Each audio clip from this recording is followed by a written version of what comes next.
ॐ सहना भवतु सहनौ भुनक्तु सह वीर्यं करवावहै तेजस्विनावधीतमस्तु मा विद्विषावहै।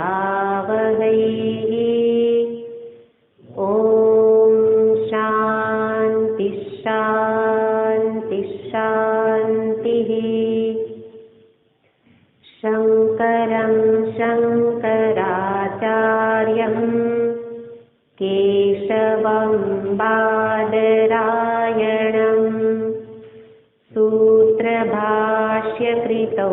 वन्दे भगवन्तौ पुनः पुनः। ईश्वरो गुरुरात्मेति मूर्तिभेदविभागिने व्योमवद्व्याप्तदेहाय दक्षिणामूर्तये नमः। ॐ पार्थाय प्रतिबोधितां भगवता नारायणेन स्वयं व्यासेन ग्रथितां पुराणमुनिना मध्ये महाभारतम् अद्वैतामृतवर्षिणीं भगवतीं दशाध्यायिनीम् अम्ब त्वामनुसन्दधामि भगवद्गीते भवद्वेषिणीम्। यं ब्रह्मा वरुणेन्द्ररुद्रमरुतः स्तुन्वन्ति दिव्यैस्तवैः वेदैः साङ्गपदक्रमोपनिषदैर्गायन्ति यं सामगाः। ध्यानावस्थिततद्गतेन मनसा पश्यन्ति यं योगिनो यस्यान्तन्न विदुःसुरासुरगणा देवाय तस्मै नमः।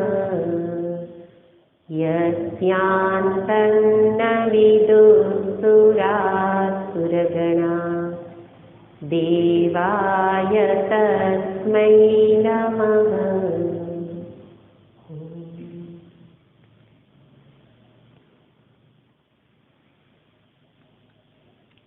तेरह ने 14 अत्वेष्टा सर्वभूतानां मैत्रः करुण एव च निर्ममो निरहङ्कारः समदुःखसुखः क्षमी सन्तुष्टः सततं योगी यतात्मा दृढनिश्चयः मय्यर्पितमनो बुद्धिः यो मद्भक्तः स मे प्रियः।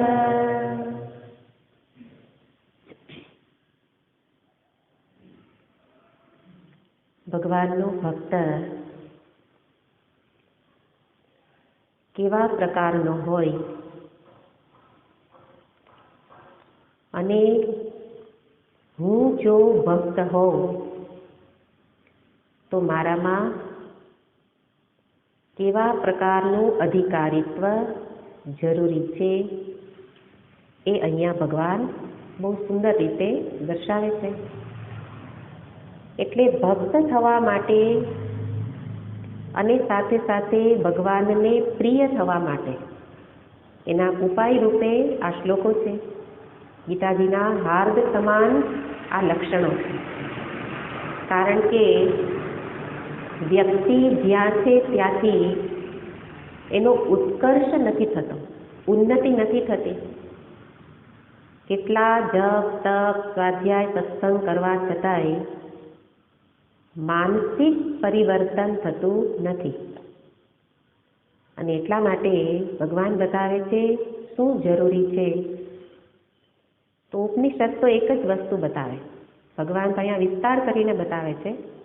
ઉપનિષદ તો એક જ વસ્તુ કે રાગ દ્વેષ રહિત થા. મલદોષ છે. એક મલદોષ રહિત થશે તો બીજા સદ્ગુણો જીવનમાં પ્રાપ્ત થવા લાગશે. અને આમ જુઓ તો ઉપનિષદનો જ સાર ભગવદ્ ગીતા છે. એટલે તમે સારી રીતે લક્ષણોનો વિચાર કરો તો એમાં પણ ભગવાન એક જ વસ્તુ બતાવવા માંગે છે. એ જ વસ્તુ રાગ દ્વેષ રહિત. અને એ શબ્દ છે અદ્વેષ્ટા. દ્વેષ રહિત એટલે રાગ રહિત પણ. અને પહેલાં જોયું છે કે આ બધા જ એક પછી એક ક્રમિક સદ્ગુણો છે. એક વખત રાગ દ્વેષ રહિત ચિત્ત થઈ જશે પછી બહારના કોઈ પણ સંજોગો, કોઈ પણ ઘટના એ મારા અંતરને કલુષિત નહીં કરે. એટલે સ્થિતિ કોના જેવી થશે? સર્પ રહેશે, વિષ નીકળી જશે. વિષ રહિતનો સર્પ કોઈને કરડે નહીં. અને એટલે એ સર્પમાં બધા ગુણ આવી જશે. અને એટલે મૂળ વસ્તુ છે રાગ દ્વેષ રહિત થવું. અને એ રાગ દ્વેષ રહિત થાય તો પછી હવે વિષ નથી તો કરુણા પણ સહજ, મિત્રભાવ સહજ. અને નિર્મમ નિરહંકાર આ બધા જ ગુણ ક્રમિક રીતે પ્રાપ્ત થઈ જશે. અને એવો નિરહંકારી એટલે ઉપનિષદની આ બીજી યોગ્યતા પણ છે અહંકાર રાહિત્ય. તો અહંકારને જ વારંવાર ચોટ પહોંચે છે. મને કાંઈ કહેવાય નહીં, કાંઈ કહો તો ગાડી પાટેથી ઉતરી જાય. એ વસ્તુ શું બતાવે છે? અહંકાર. સામાન્ય અહંકાર તો બધામાં હોય, વ્યવહાર માટે જરૂરી છે. પણ જેનામાં અહંકારની માત્રા પ્રબળ હોય, પ્રબળ અહંકાર, એ અહંકારને અહીંયા ઝુકાવવાની વાત છે. કારણ કે એ જ અહંકારને કારણે ફરી સુખ દુઃખ એને વધુ લાગશે, એની અસર વધુ થશે. જેના અહંકાર પ્રબળ હોય એને જ સુખ દુઃખની પ્રબળતા હોય. અને એટલા માટે અહંકાર એને કેવો કરવાનો છે? નિર્બળ, વિષ કાઢી નાખવાનો. એટલે માત્ર વ્યાવહારિક અહમ બાકી બચે. એ અહમ એ મને ક્યાંય પણ સમસ્યારૂપ બનતો નથી. પણ મારો જે પ્રબળ માત્રામાં રહેલો અહંકાર એ જ મને થકવી નાખે, એ જ મને હંફાવે, એ જ મને દોડાવે. આ બધું અહંકારને કારણે. અને એટલે એ અહંકાર રહિત નિરહંકાર તો એના માટે કેવો થઈ જશે? સુખ દુઃખ સમ. એટલે કે જે આપણું હૃદય એમાં રહેલો અહંકાર એ ક્ષીણ થવાથી હૃદય શાંત થયું. શાંત સ્વસ્થ હૃદય મન એમાં પછી સુખ દુઃખ રૂપી કાંકરીઓ પડવા છતાં પણ ક્ષોભ ઉત્પન્ન નહીં કરે, કાંકરી ચાળો નહીં થાય. અત્યારે શું થાય છે? હૃદય દોડાયેલું, પાણી દોડાયેલું છે મન. અને એટલે દોડાયેલા ચિત્તમાં સુખ દુઃખ એની અસરો ઘણી માત્રામાં હોય. કાંકરી નાખો તો આજુબાજુ વમળો ઉઠે. એવી રીતે સુખ દુઃખમાં સમ રહેવા માટે અહંકાર ક્ષીણ થયો હશે તો એ અહંકાર એ ચિત્તમાં ક્ષોભ જન્માવી શકે નહીં. સુખ દુઃખ એમાં સમ રહી શકાય. અને એ સુખ દુઃખમાં સમ છે તો સમતામાં જ ક્ષમાવાન થવાનો ગુણ આવી જશે. જે ચિત્ત સમ છે, શાંત છે, એ શાંત ચિત્તને ક્ષમા આપો એવું પણ નહીં કહેવું પડે, કારણ કે શાંત ચિત્ત એમાં સમજદારી પણ છે. અને શું સમજદારી છે? ગયા વખતે વિચાર કર્યો હતો કે બધા જ પોતાના સ્વભાવથી લાચાર છે અને એ સ્વભાવ પાછો બગડે છે સંગ દોષને કારણે. એક તો જન્મથી જ વિપરીત સંસ્કાર છે અને ફરી નવા સંગને કારણે એ ખરાબ સંસ્કારમાં વૃદ્ધિ થાય છે. અને એટલે જેને અપરાધ કર્યો છે એનો સ્વભાવ તો બગડેલો જ છે. તો એ બગડેલા સ્વભાવ સાથે હું પણ એને દંડ આપવાની પ્રવૃત્તિ કરી અને મારો સ્વભાવ શા માટે બગાડું? એનો તો બગડ્યો જ છે. મારો સ્વભાવ હું શા માટે બગાડું? આ ભક્તનો વિચાર છે, સમજદારી છે. એટલે સ્થિતિ કેવી છે કે કોઈ મહાત્માને ત્યાં બહાર પોપટ પાંજરામાં પૂરેલો છે અને બીજો કસાઈ એને ત્યાં પણ પાંજરામાં પોપટ પૂરેલો છે. તો મહાત્મા જે પ્રવૃત્તિ કરે એની અસર પોપટ ઉપર પડે. સીતારામ સીતારામ બોલે તો પોપટે શું બોલે? સીતારામ સીતારામ. અને પેલો કસાઈ આખો દી મારો કાપો કરે તો એનો પોપટ શું બોલે? મારો કાપો. એવી રીતે આપણું મન કોના સંગમાં છે? પોપટરૂપી મન.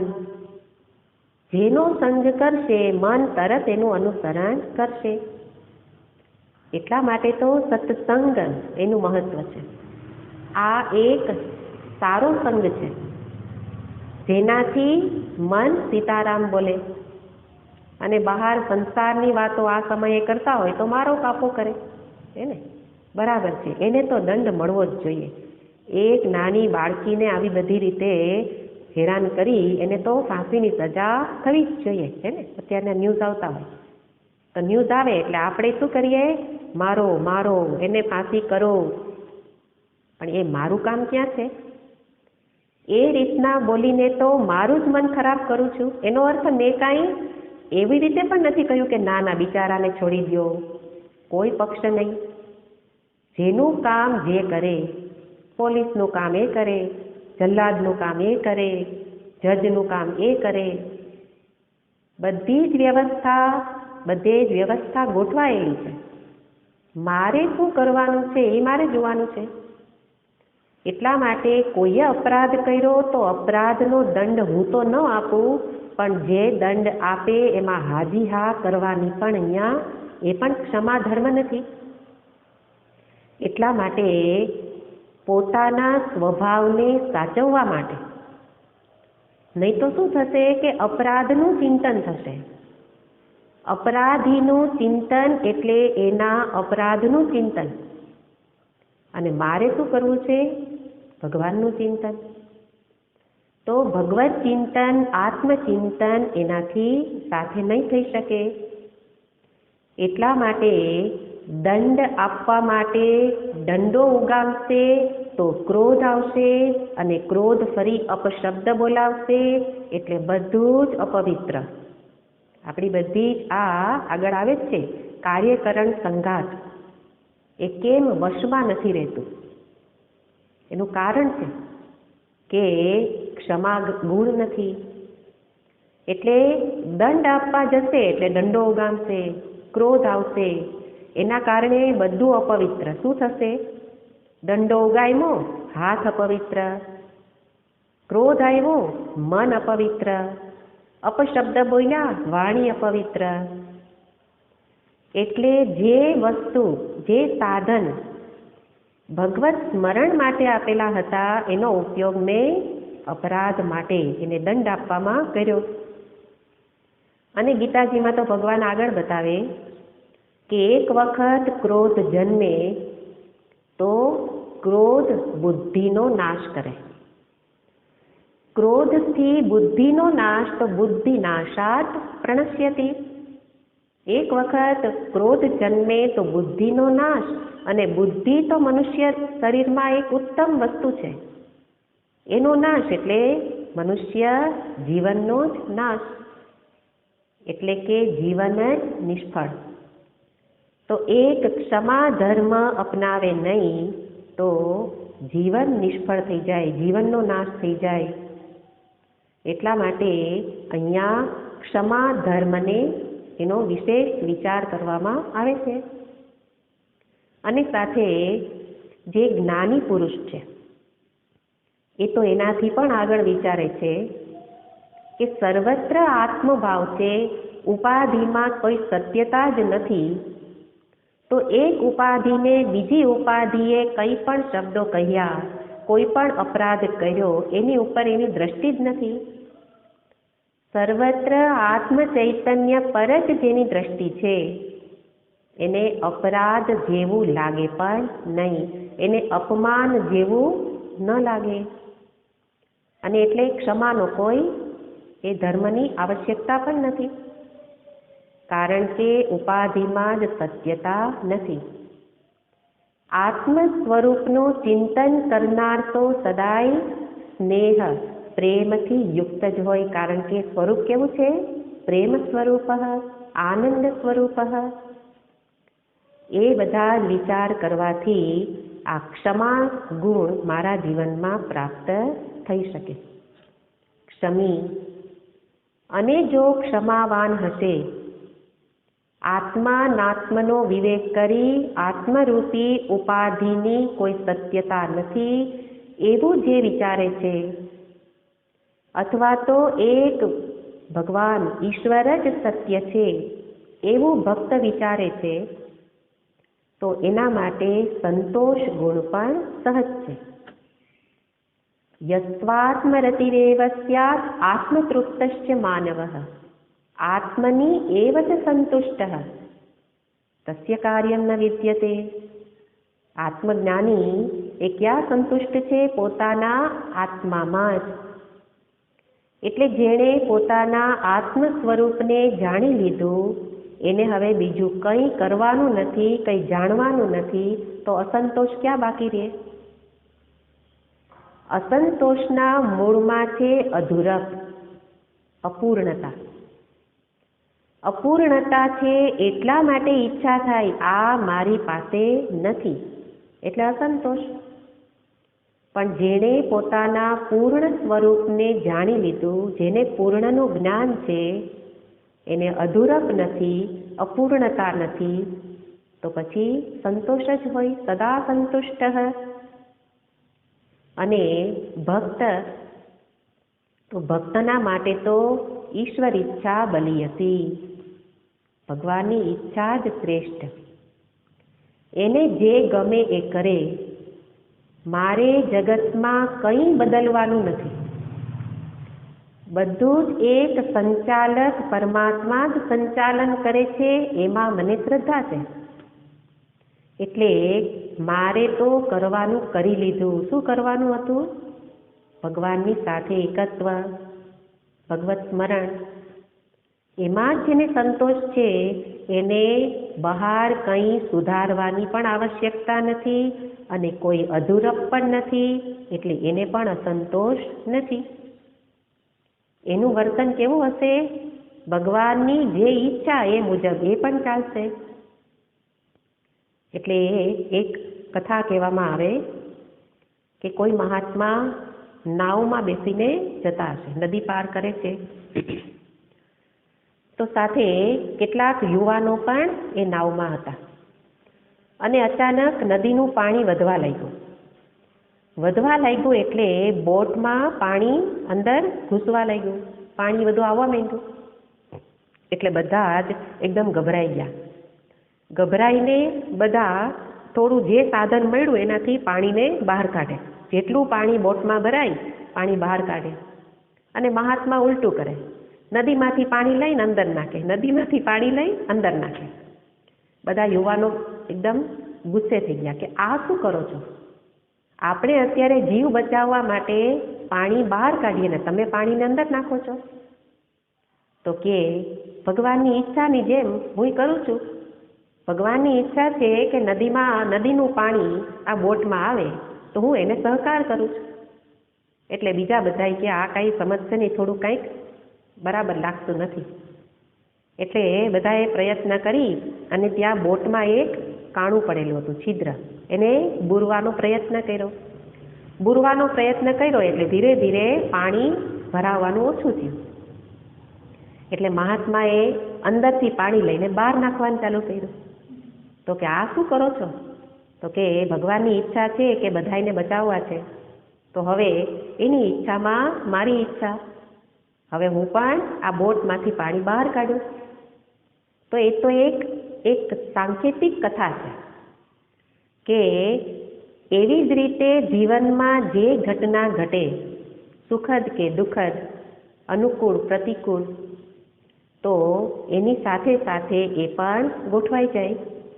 અને એટલા માટે એને ક્યારેય કોઈ પરિસ્થિતિથી, વ્યક્તિથી અસંતોષ રહેતો નથી. એટલા માટે ભક્ત જ્ઞાની અથવા તો જ્ઞાની ભક્ત એ સદા સંતુષ્ટ આવી રીતે રહી શકે. અને આગળ બતાવતા કહે છે કે સંતુષ્ટ સતતમ યોગી. આવો સંતોષ જીવનમાં ધારણ કરવો હોય તો શું કરવું? આ એક ગુણ છે, એના માટે આગળ પ્રશ્ન પૂછવાના કે ક્ષમા ધારણ કરવી હોય તો શું કરવું, સદા સંતુષ્ટ રહેવું હોય તો શું કરવું? તરત જ ભગવાન જવાબ આપે, સદા યોગી ભવ. છે ને, સતતમ યોગી, સતત શબ્દ એની સાથે પણ થશે. સતતમ યોગી ભવ, યોગી થા. યોગી થશે તો સદા સંતુષ્ટ રહી શકે.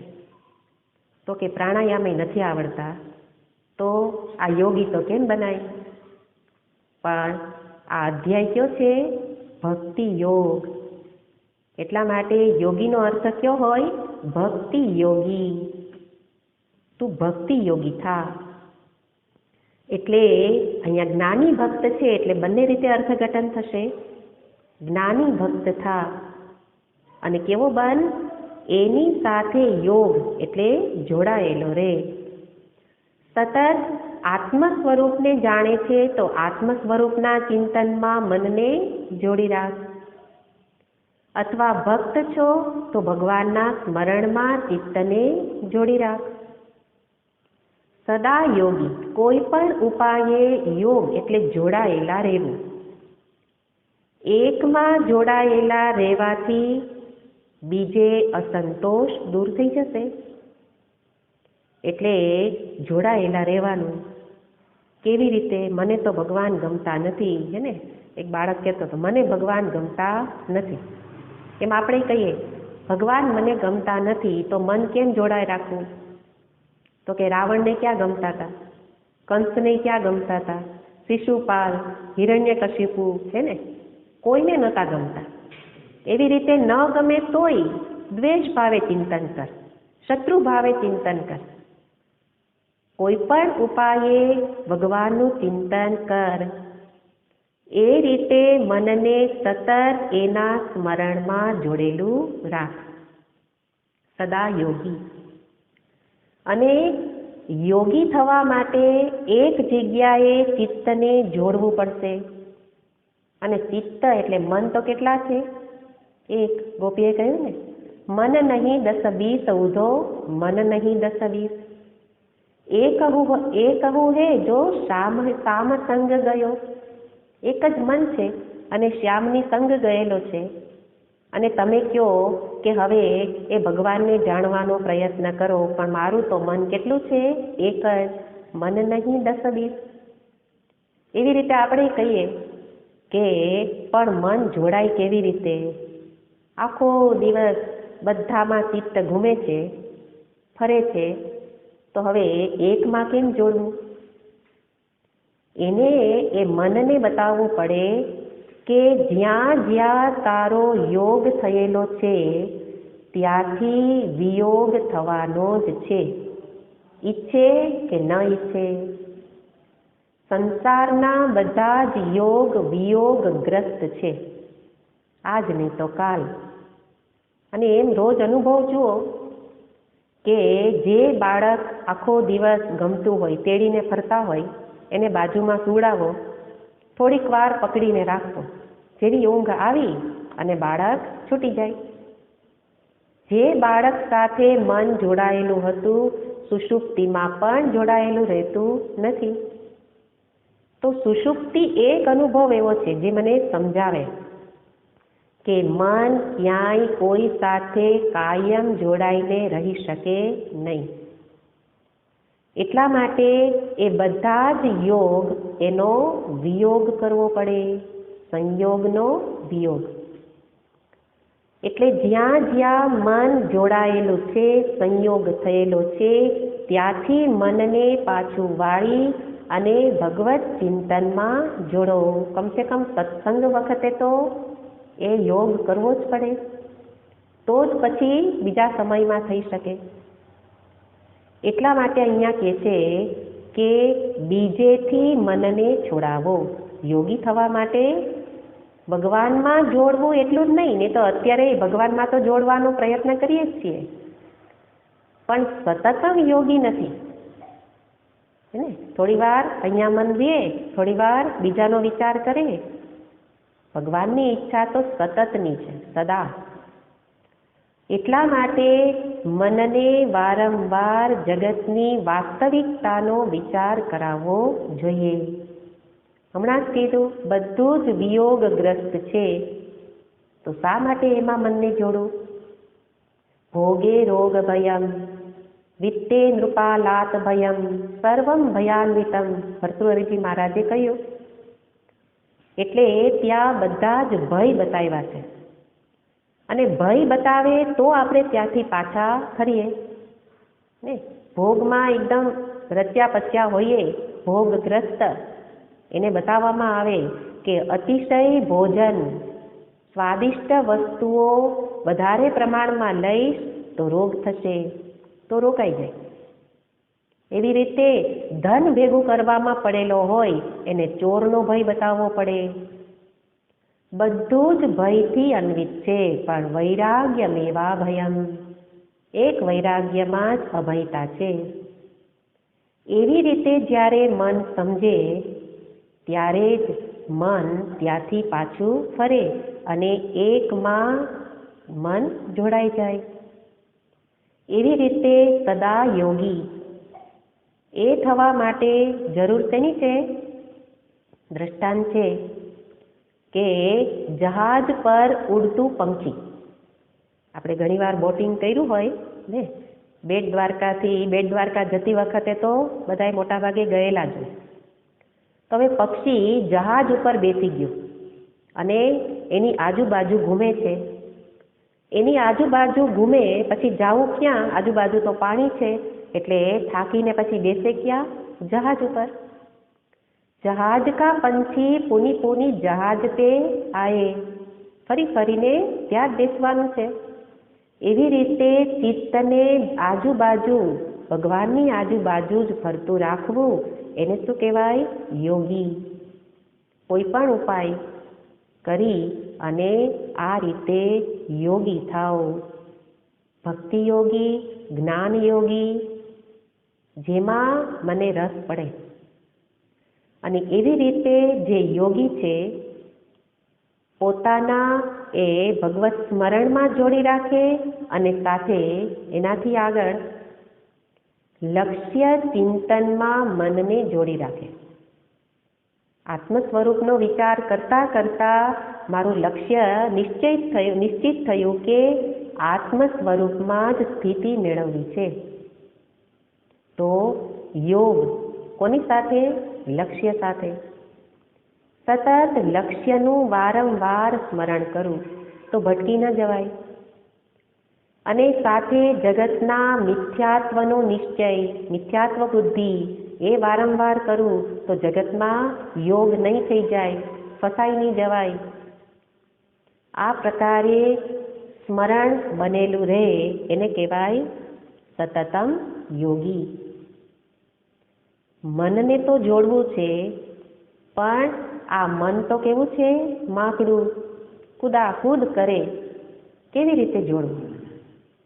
તો ભગવાન કે યતાત્મા ભવ, હે ને, સંતુષ્ટ સતતમ યોગી યતાત્મા સંયત ચિત્ત.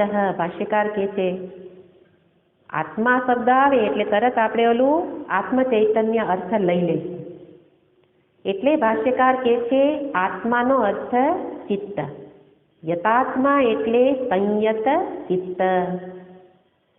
એટલે કે ઇન્દ્રિય મન બુદ્ધિને વશમાં રાખો એને કહેવાય યતાત્મા. આત્માનો અર્થ ઇન્દ્રિય મન બુદ્ધિ. એ રીતે જ્યારે ઇન્દ્રિય મન બુદ્ધિ વશમાં રહેશે તો શું થશે? સતતમ યોગી. સતત યોગી થઈ તો શું થશે? સતતમ સંતુષ્ટ. એટલા માટે વશમાં રાખો. કેમ વશમાં કરવું પડે છે?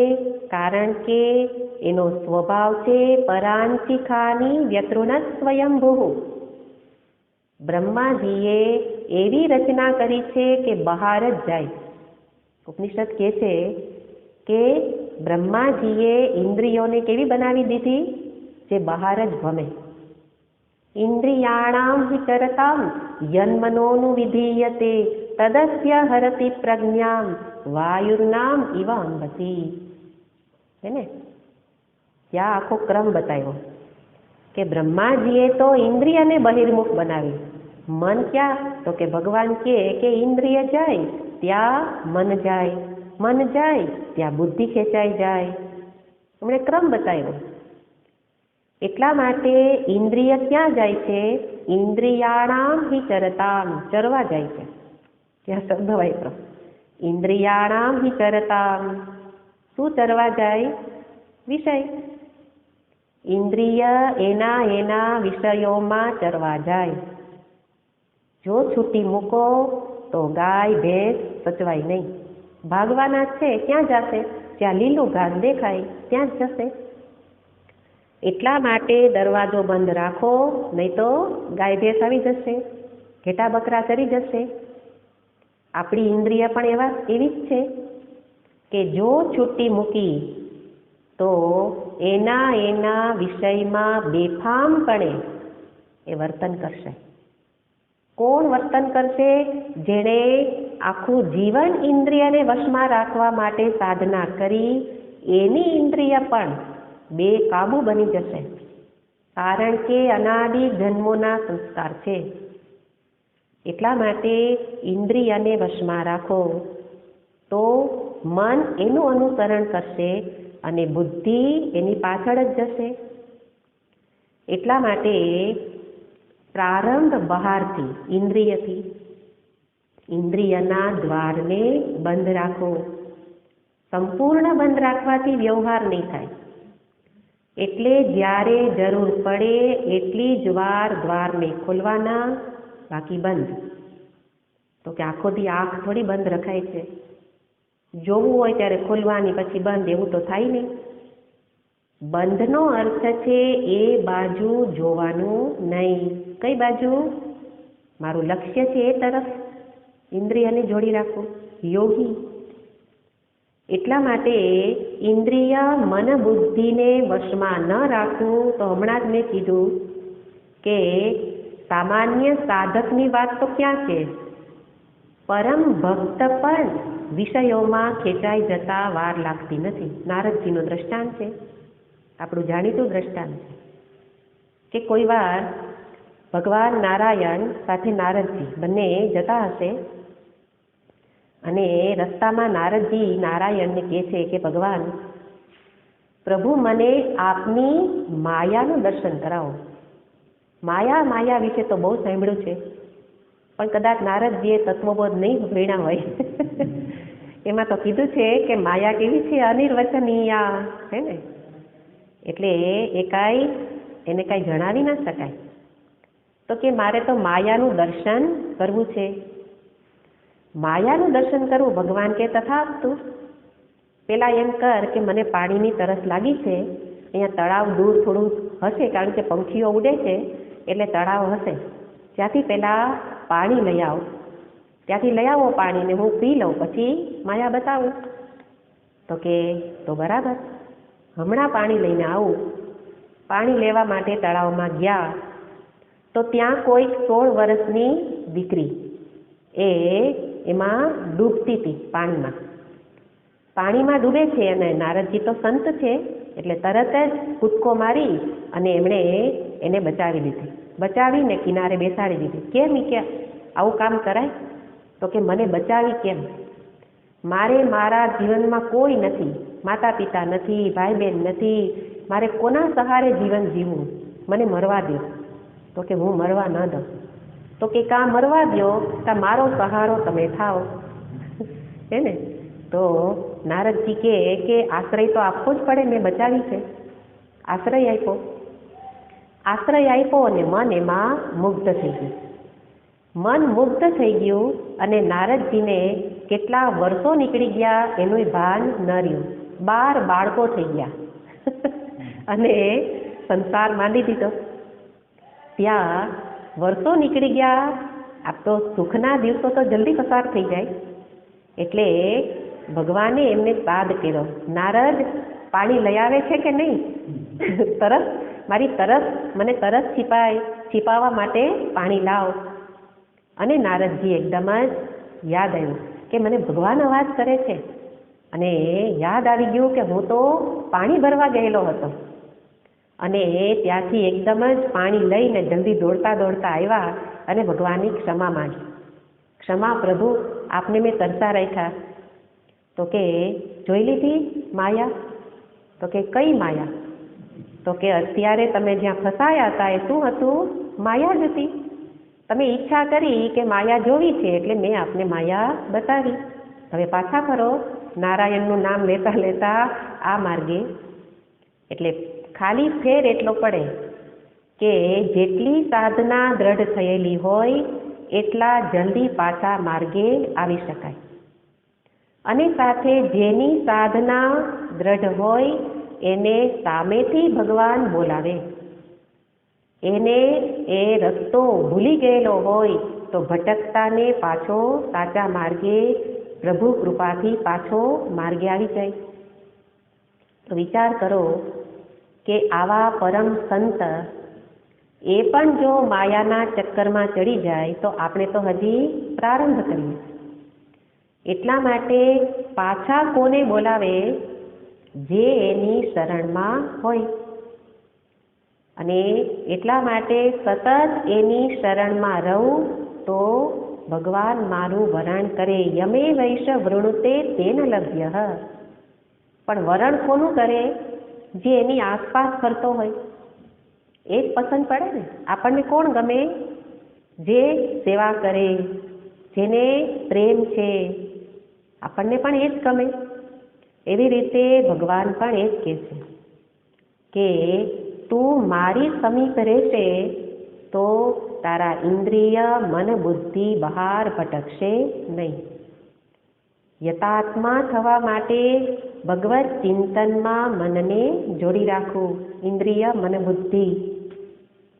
નહીં તો આપણી સ્થિતિ બની જાય છે કેવી? તો કે આયે થે હરિભજન કો કપાસ ઓટન લગે કપાસ. હે ને? બીજું બધા કામમાં ચડી ગયા.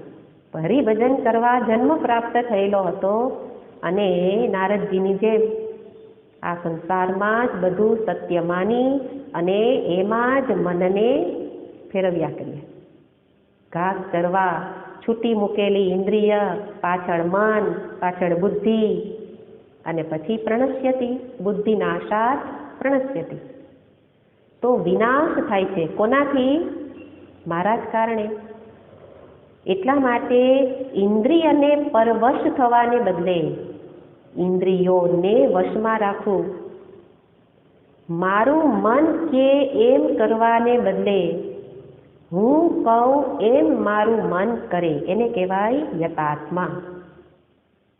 આપણે એક એક વ્યવહારને જોવા પડે કે આપણે વ્યવહાર કોની આજ્ઞાથી કરીએ છીએ. શાસ્ત્રની આજ્ઞા મુજબ ચાલે છે કે મનની આજ્ઞા મુજબ?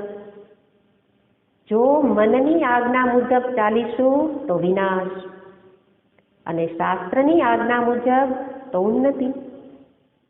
અને એટલે ઇન્દ્રિય મન બુદ્ધિને વશમાં રાખવા માટે ઈશ્વરની આજ્ઞામાં રહીએ, એણે કહ્યું છે એમ કરીએ.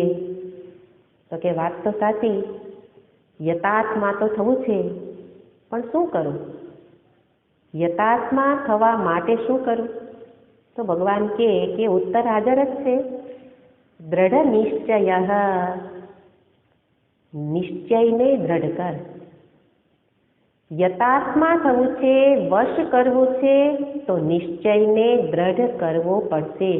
જે સાધક અવસ્થામાં ઉત્તમ ગુણ બતાવવામાં આવે છે, જેમ એક ક્ષમા કહ્યો અને અહીંયા દ્રઢ નિશ્ચય. દ્રઢ નિશ્ચય વિનાનો નિશ્ચય, નિશ્ચયમાં દ્રઢતા નથી તો એ નિશ્ચય જીવનમાં કોઈ કામ ન કરે. એટલા માટે પહેલા તો નિશ્ચય કરવો પડશે. મારે શું જોઈએ છે? વારંવાર વિચાર કરવાનો, મારે શું જોઈએ છે? તો જવાબ તો એક જ આવે કે કદાચ સાધક નથી અને ભોગીલાલ છે, નિશ્ચય એને પણ જોઈએ છે તો શું? સુખ શાંતિ, પરમ સુખ, નિત્ય સુખ જ જોઈએ છે. તો શું જોઈએ છે એના ઉપરથી જવાબ મળ્યો, નિત્ય સુખ જોઈએ છે. અને એ જોઈએ છે એને જ કહેવાય લક્ષ્ય. મારા જીવનનું લક્ષ્ય શું છે? નિત્ય સુખ શાંતિ જોઈએ છે. તો ભગવાન કે આ લક્ષ્યને સતત યાદ રાખ, સતત વારંવાર એનું સ્મરણ કરીશ તો નિશ્ચયમાં દ્રઢતા આવશે. વારંવાર સ્મરણ કરવાથી દ્રઢ નિશ્ચય થવાશે. મારે તો કોઈ પણ ઉપાયે પરમ શાંતિ જ જોઈએ છે. બરાબર. અને સાથે આગળ વધવાનું, એ લક્ષ્ય પ્રાપ્તિ કઈ દિશામાં થાય, કેવી રીતે થાય? તો શાસ્ત્ર કહે છે કે ભગવત પ્રાપ્તિથી અથવા આત્મ સ્વરૂપને જાણી લેવાથી પરમ શાંતિની પ્રાપ્તિ થાય. એટલે હવે નવો નિશ્ચય, આ બધા નિશ્ચયો કરવા પડે એમ છે. આગળ જ આજે સત્સંગના પ્રારંભમાં જ મેં કહ્યું હતું કે નહીં તો ભટકી જવાતું હોય. આપણે આગળથી કેટલા વિષયો સત્સંગમાં જોયા, પણ જેનો દ્રઢ નિશ્ચય નથી એ વચ્ચે વચ્ચેથી છટકી જાય. નિશ્ચયની દ્રઢતા વિના જે જોઈએ છે તેની પ્રાપ્તિ ન થાય. તો લક્ષ્ય નિશ્ચય કર્યો, એનો ઉપાય છે શાસ્ત્ર કહે છે જાણવું, જ્ઞાન. તો હવે એ જ્ઞાન પ્રાપ્તિ કરવી છે, એ નિશ્ચય કરવો પડશે. એમાં પણ વારંવાર દ્રઢતા લાવવી પડશે.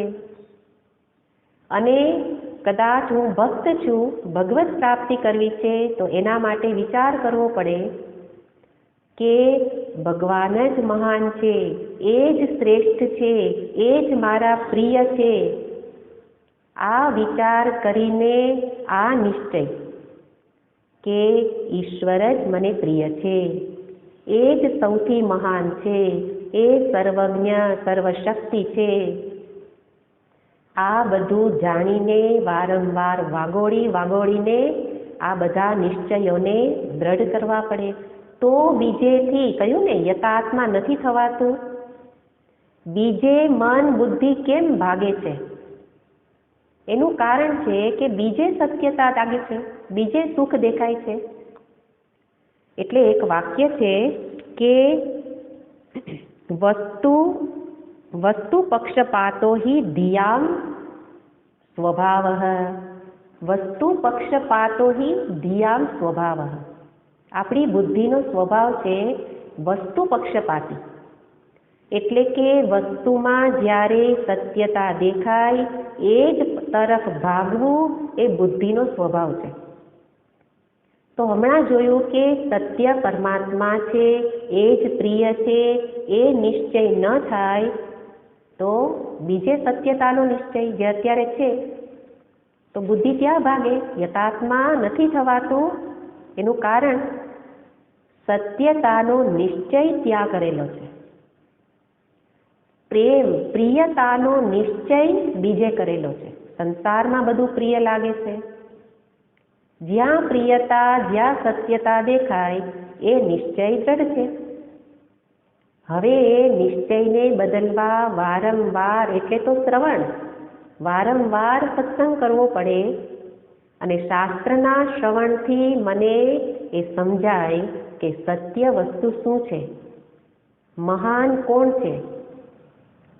આ બધું સમજું ત્યારે મારો નિશ્ચય દ્રઢ થાય. આ ક્રમિક રીતે જોવાનું છે કે પહેલા કયો નિશ્ચય, પછી કયો નિશ્ચય. પહેલા લક્ષ્યનો નિશ્ચય. લક્ષ્ય નિશ્ચય માટે એ પ્રાપ્તિના સાધનોનો નિશ્ચય.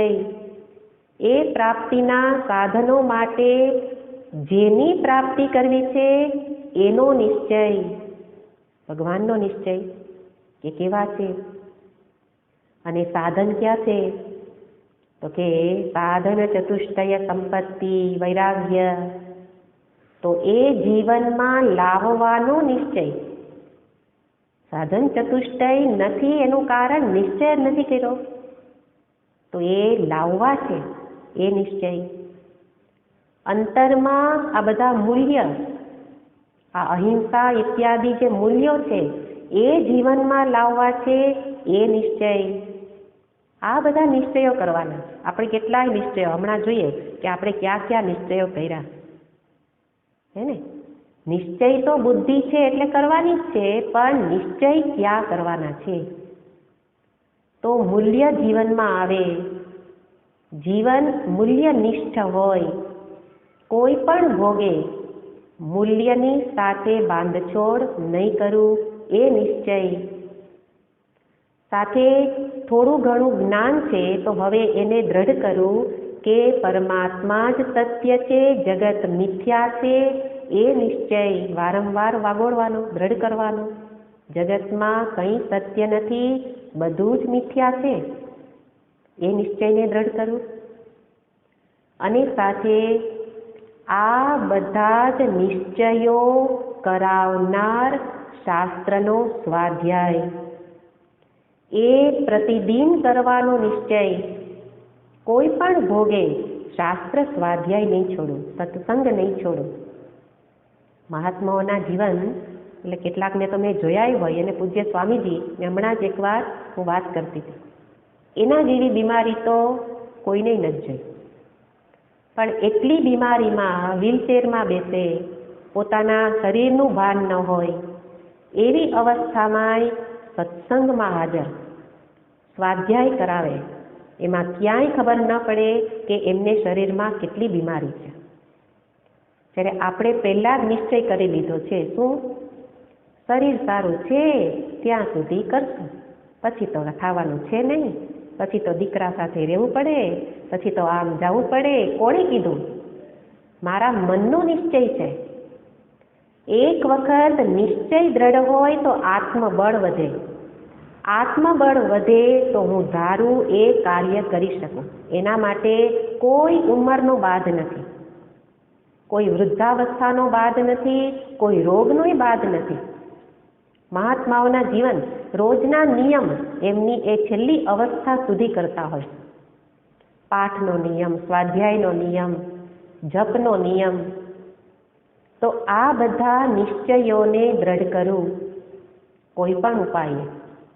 અને નિશ્ચય દ્રઢ હશે તો મનોબળ એ બળવાન, મન બળવાન બનશે. અને મને નબળું કરાવનાર તો મારું મન જ છે. શરીરમાં રોગ તો થોડોક હોય, પણ વધારે કરાવનાર તો મારું મન છે. જેનું મન નબળું એનું શરીર હંમેશા નબળું જ રહે. મન મજબૂત, એને કોઈ રોગ અસર ન કરી શકે, થાય તોય અસર ન કરી શકે. એટલા માટે મેં કહ્યું સાધક અવસ્થામાં આ બહુ જ મહત્વનો ગુણ છે, દ્રઢ નિશ્ચય. નહીં તો કોરોના આવે ને સત્સંગ છૂટી જાય, હે ને? કારણ તો કે હવે એનાથી ભય લાગે, નિશ્ચય દ્રઢ નથી, દૂર લાગે, બધું દૂર લાગવા લાગે. કેમ? આ બધાના જવાબમાં એક જ જવાબ છે. એટલા માટે આ પ્રારંભથી જોયા એ નિશ્ચયો, લક્ષ્ય નિશ્ચય, સાધન નિશ્ચય, ભગવાન કેવા છે એનો નિશ્ચય, અને સાથે સાથે એ મૂલ્ય જીવનમાં આવે. નિયમિત શાસ્ત્ર સ્વાધ્યાય, નિયમિત જપ તપ પાઠ પારાયણ કરવાનો નિયમથી, એ નિયમ એ જ નિશ્ચય. પણ અહીંયા નિયમ શબ્દ નથી વાપર્યો, એ જોવાનું. અહીંયા નિશ્ચય શબ્દ છે. કારણ કે નિયમમાં યાંત્રિકતા આવી જાય છે. હું વિચારતી હતી કે અહીંયા નિયમ શબ્દ કેમ નથી. કારણ કે આપણે બનાવીએ છીએ નિયમો, અને નિયમ કેવા થઈ જાય? યાંત્રિક. સવારે ઉઠ્યા, 5 વાગે ઉઠવાનો નિયમ, નિશ્ચય નહીં, નિયમ. એટલે 5 વાગે ઉઠી જ જવાનું. પછી એ 5:05 આ જ જગ્યાએ પગ પડતા હોય, 5:30 આ જ જગ્યાએ બેસી ગયેલા હોય. આ બધા જડ નિયમો છે. અહીંયા ક્યાંય એવું નથી કીધું કે આ સમયે આમ કરો, આ સમયે આમ કરો. આપણે એને નિશ્ચય કહેવા લાગ્યા, પણ એના કારણે તો જડતામાં જ રહીએ છીએ, આંતરિક પરિવર્તન જ નથી થતું.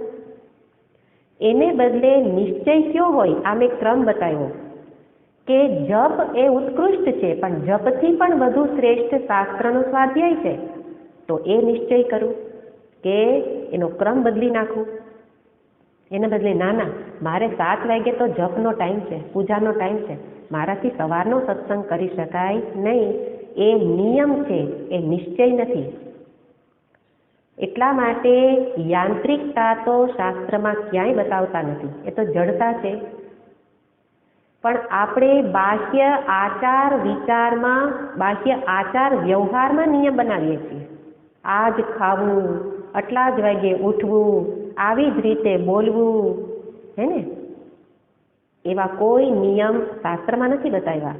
એના માટે ભગવાને એક જ શ્લોક કહ્યો છે, યુક્તાહાર વિહારસ્ય. બસ તમારા શરીરને અનુકૂળ હોય એ રીતે ગ્રહણ કરો. વધુ આવશ્યકતા છે વધુ ગ્રહણ કરો, નહીં તો બીજા છેડે પહોંચી જવાય. શું થાય છે? હું લસણ ડુંગળી ન ખાઉં અને બીજો ખાતો હોય તો એનો તિરસ્કાર થઈ જાય છે. કેમ? નિયમ બનાવ્યો.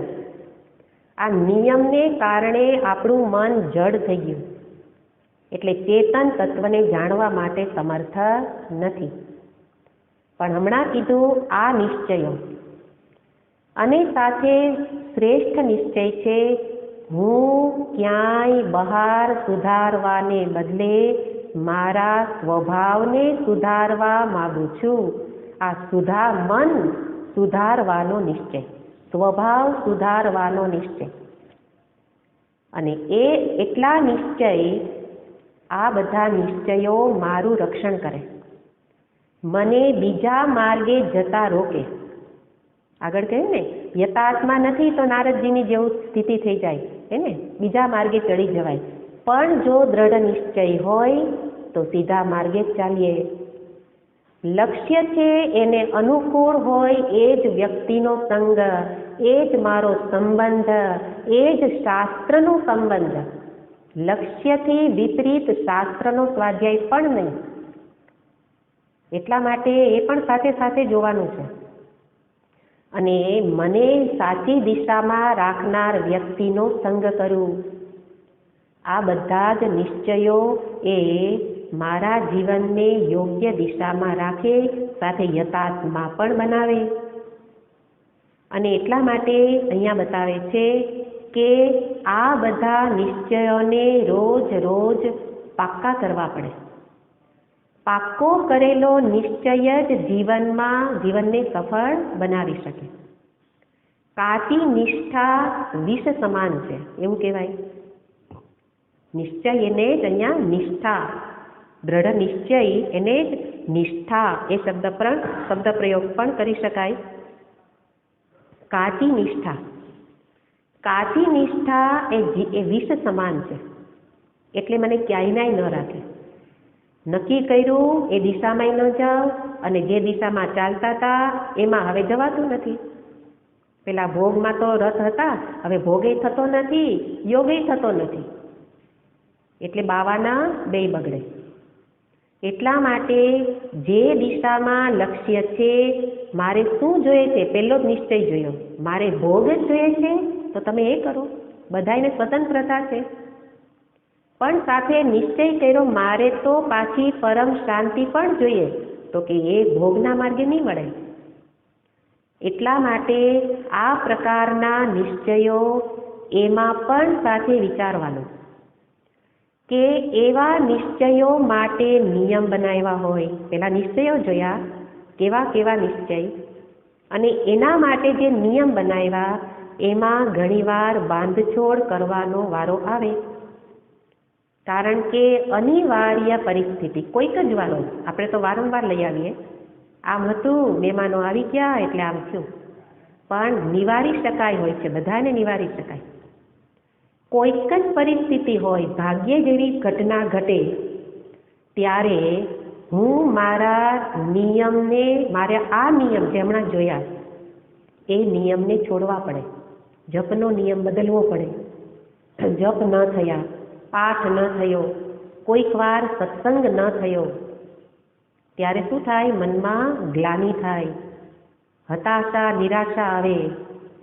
લક્ષ્ય નિશ્ચય હશે એને જેવું થશે, પણ ત્યારે એને કહેવામાં આવે કે ઘટનાને દૂર કરવાનો પ્રયત્ન કર. હતાશા, નિરાશા જીવનમાં કોઈ રીતે યોગ્ય નથી. એને બદલે પ્રયત્ન શું કરું? આવી ઘટના ઘટે નહીં એનો પ્રયત્ન કરું, કે જે મારા આ નિશ્ચયોને ડગાવે નહીં. એટલા માટે એમાં મારાથી પ્રયત્ન કરું, સાથે સાથે પ્રાર્થના કરું કે હવે પછી આવી વિપરીત ઘટનાઓ ન ઘટે જે મારા જીવનને ઉલટી દિશામાં લઈ જાય. એટલા માટે દ્રઢ નિશ્ચયનું ખૂબ મહત્વ છે. જીવનની અંતિમ ક્ષણ સુધી આ નિશ્ચયો દ્રઢ કરવાના જ છે. કારણ વિષયના સંસ્કાર તો પડેલા જ છે. એ કોઈ પણ રીતે જો મન નબળું પડે ખેંચી જશે. એટલે આ દ્રઢતા લાવવાની, અને સાથે જેનો દ્રઢ નિશ્ચય છે એની સંગમાં રહેવાનું, આચાર્યની સંગમાં, મહાપુરુષોની સંગમાં, કે જેના નિશ્ચયો ક્યારેય બદલતા નથી. કોઈ પણ ઘટના ઘટે એના નિશ્ચય ન બદલે. બાકી બધાના જીવનમાં વિપરીત ઘટના આવી જ હોય, પણ દ્રઢ નિશ્ચયને કારણે શાસ્ત્ર સત્સંગ છૂટેલો ન હોય.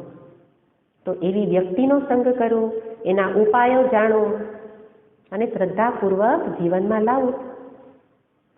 તો આવી રીતે આ નિશ્ચયની દ્રઢતા, જે પાર્વતીજી, ઉમા, કે જેમનું ચોપાઈમાં કહે છે ને, નારદજી તો એમને નિશ્ચયને ડગાવવા આવેલા, પણ ત્યાં એમણે શું કહેલું હતું?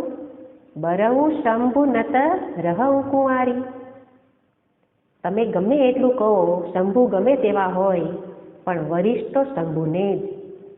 એવી રીતે બહાર અનેક વ્યક્તિઓ મને બીજા માર્ગે લઈ જવા પ્રયત્ન કરે, ત્યારે મારો નિશ્ચય જો દ્રઢ હોય તો હું એને આ માર્ગે લાવી શકું.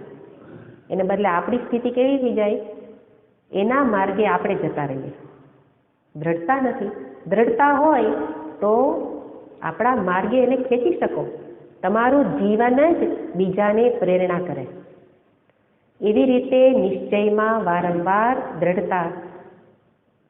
ગૌતમ બુદ્ધના જીવનનું દ્રષ્ટાંત છે કે બોધિ વૃક્ષ નીચે બેઠા ત્યારે નિશ્ચય કર્યો હતો, કોઈ પણ ઉપાયે બોધ પ્રાપ્ત કરીને જ ઉઠીશ, જંપીશ.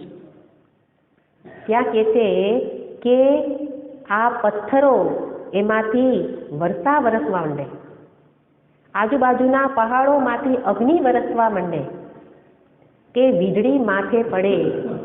આ તો અંતિમ ઘટનાઓ છે બધી. આવી કોઈ પણ ઘટના ઘટે તો પણ હું અહીંથી બોધ પ્રાપ્તિ વિના ઉઠીશ નહીં. ત્યારે એમણે સ્થૂળ રીતે વિચાર કરેલો. સ્થૂળ મીન્સ એક આસનનો. ઇહાસને શુષ્યતું મે શરીરમ. ભલે આ શરીર આ આસન ઉપર સુકાઈ જાય, મને શરીરનો કોઈ મોહ નથી, પણ મારો લક્ષ્ય પ્રાપ્ત કરીને જ રહીશ. તો એવી રીતે જેના જેના જીવનમાં આપણે પણ વિધાન કરતા જોઈએ કે કાર્યમ સાધયામી વા દેહમ પાતયામી. મને શરીરથી કોઈ મતલબ નથી. એ શરીરને સાચવીને શું કરવું છે કે જે શરીરથી લક્ષ્ય સિદ્ધ ન થયું, જે શરીરથી નથી ભોગ ભોગવવા, અને જે શરીરથી મારે યોગ ભગવત સ્મરણ કરવું છે, આત્મચિંતન કરવું છે, એ શરીર જો મને ચિંતનમાં સાથ ન આપે તો ભલે પડી જાય, મને એ શરીરથી કોઈ પણ સ્પૃહા નથી. આ નિશ્ચયની દ્રઢતા છે. અને આવી દ્રઢતા હોય તો જે બાજુ શરીર જાય એ બાજુ ઇન્દ્રિય, એ બાજુ મન, એ બાજુ બુદ્ધિ, તો દ્રઢ નિશ્ચય જ યતાત્મા થઈ શકે. એટલા માટે આપણે રોજ રોજ આ દ્રઢતાને જીવનમાં લાવીએ અને આ સત્સંગમાં જે કહ્યું એ નિશ્ચયોને ફરી ફરીને વાગોળીએ. આપણે જે નિશ્ચયો કર્યા છે એને પહેલાં છોડવા પડશે. આમ જ બોલીશ, આમ જ ખાઈશ, આની સાથે જઈશ, આની સાથે તો નહીં જ બોલું, આપણા નિશ્ચયો છે, એને ત્યાં તો જવાય જ નહીં. કેટલાય નિશ્ચયો હશે, હે ને? આપણે જોવાના, એમાં સુધારણા કરવાની અને આજે બતાવ્યા એ નિશ્ચયને દ્રઢ કરવાના. એનાથી જ ઉન્નતિ થાય, પરમાત્મા પ્રાપ્તિ એનાથી જ સંભવ છે. ઓમ પૂર્ણમદ પૂર્ણમિદં પૂર્ણાત પૂર્ણમુદચ્યતે પૂર્ણસ્ય પૂર્ણમાદાય પૂર્ણમેવાવશિષ્યતે. ઓમ શાંતિ શાંતિ શાંતિ. હરિ ઓમ શ્રી ગુરુભ્યો નમઃ. હરિ ઓમ.